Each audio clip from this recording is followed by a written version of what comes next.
Хууль зүйн дотоод хэргийн сайд нэмд оржийг огцруулах хэсэг асуудлаар Баасан гарагийн шөнө төрийн ордон нэлээд бужигнаатай хосоо Пүрэв гарагийн орой хуралдсан Монгол Ардын намын удирдах зөвлөлийн хуралдаанаар нэмд орж сайдыг огцруулах асуудлыг хэлэлцэж дараа нь Монгол Ардын намын бүлэг хуралдсан юм а.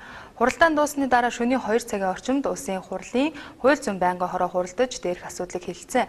Тус хуралдаанд оролцсон гишүүдээс зөвхөн ардчсан намын гишүүд сайдыг огцруулахыг дэмжсэн, харин олонхын бүлэг нь гар өргөөгүй учраас нэмд орж сайдыг огцруулах тухай асуудал байнгын хорооны хуралдаанаас дэмжлэг авч Түүнчлэн үүргээ биелүүлээгүй хэмээн хууль зүйн дотоод хэргийн сайд нэмд оржийг огцруулах асуудлыг тавьсан Чулуунбат, Тэрвэш Давг, Улаан, Балдан учир нарын нэр бүхий гишүүдийн хинэнч улсын хурлын хууль зүйн байнгын хороонд харьяалагддаггүй юм байна. Хууль зүйн байнгын хорооны хуралдаан өндөрлсөний дараа шөнийн 4 цагт улсын хурлын чуулганыг хуралдуулж нэмд орж сайдыг огцруулах хэсэг асуудлаар эцсийн шийдэл гарах байсан ч ардчсан намын бүлэг энэ асуудлаар улсын хурлаас завсарлага авсан тул эх 7 хоногт үргэлжлүүлэн хэлэлцгээр боллоо.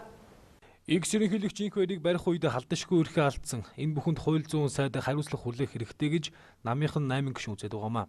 Огцруулах хүсэлтэй байгаа гишүүд өөрсдийнхөө байр суурьнаас ухраагүй. Харин энэ асуудалд хууль зүйн сайд өөрийн байр суурийг илэрхийлж байна. Гишүүдийн холбогдуулж яриад байгаа ажиллагаа бол цэвэр эрүүгийн байцаан шийдэх хуулиар явагддаг ажиллагаа. Эрүүгийн хууль гэж тэрний их хууль нь байдаг.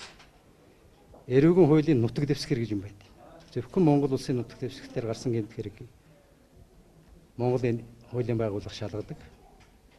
Тэр их хууль нь дараачихан тэр их хуулийг хэрэгжүүлдэг технологийн хууль нь буюу эрүүгийн байцаан шийдэх хуульд эрүүгийн байцаан шийдэх ажиллагаанд оролцох хэрэгтэй субъектуудыг заагаад өгч гисэн байна.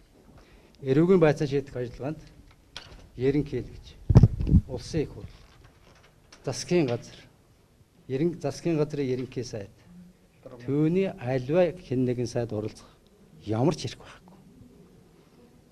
Юуны тэр авилгалтай тэмцэх газрын явуулсан ажиллагаа бол тэр эрүүгийн байцаан шийдэх хуулийн 68 дугаар зүйл зааснаар явагдсан ажиллагаа.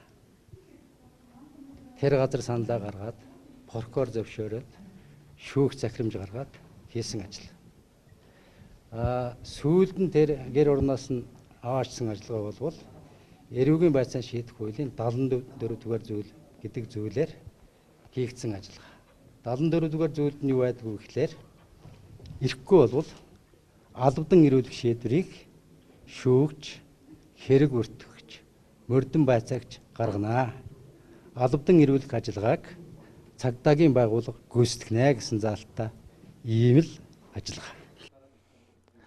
Монгол Ардын намынхын хэвлэлийнхэнд мэдээлэл өгөхдөө хууль зүйн сайд баривчилгаа болж байгааг мэдээгүй гэртээ унтаж байсан гэж байсан. Харин нэмд орж сайд баривчилгааг цагдаагийн байгууллагаас мэдээллээр хангаж байсан гэлээ. Нэг осондоо огцруулгээд байгаа гишүүд хуулиа мэддэггүй юм байна гэж тэрээр хэлж байна. Тэр албадан эрүүлэх тогтоолыг гүйцэтгэсэн цогцолтыг цагдаагийн эрх бүхий хүн хийсэн байлээ. 24 цагаас өглөөний 06 цаг хүртэл хойшлуулгүйгээс бус тохиолдолд байцаан шийдэх ажиллагаа явуулж болдгоо байхгүй хууль. Хойшлуулсгүй ажиллагаа гэж юу байдаг вэ гэхээр хүн нас барсан бол жишээ нь газар дээр нь очиод үзлэг хийхийг хойшлуулсгүй ажиллагаа гэдэг. Бусад тохиолдолд хуулийн байгууллага 12 цагаас өглөөний 6 цаг хүртэл ажиллагаа явуулах эрхгүй байд. Тэгээд тэр хуулиар хоригдсон хугацаанд болчихсон учраас 12 цагаас хойш 6 цаг хүртэл тэд нэр хөдлөөгүй юм байл л дээ. Байцаан шийдэх хууль дахиад хуулийнх нь яриад тэр байхгүй юу. Тэгээд 6 цаг болонгууд ажиллагааг үүсгэсэн. Ийм дүн харагддаг юм. Ийм дүн харагддаг юм. Эрх бүхий бүх байгууллагын дарга нар тэнд ажил дээр суугаад анжаахад тэр тусмаа хуулиар огт оролцож болохгүй 20-тай хүн өрөг даалгавар өгнө гэж байхгүй шүү дээ. Цаасан дээр хараар бичигдсэн байгаа хуулийг 75 гишүүн болгон тайлбарлаад хутгагүй гэж тэрээр нэмж хэллээ. Харин огцруулах асуудлаас үүдэж нам дотор нь хагарал үүссэн үү гэсэн сэтгүүлчийн асуултанд нэг хэмзэглээд хагаралдаад байх зүйл гарахгүй байхаа гэлээ.